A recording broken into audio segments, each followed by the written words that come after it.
Temperature देने के लिए मोड वाला और टेम्परेचर डाउन वाला बटन दबाना है एक साथ।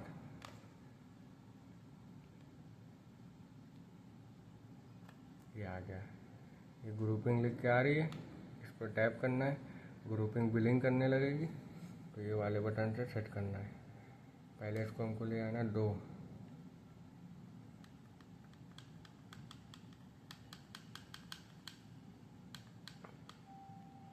ये 2 की कौन सी मशीन है, ये 204।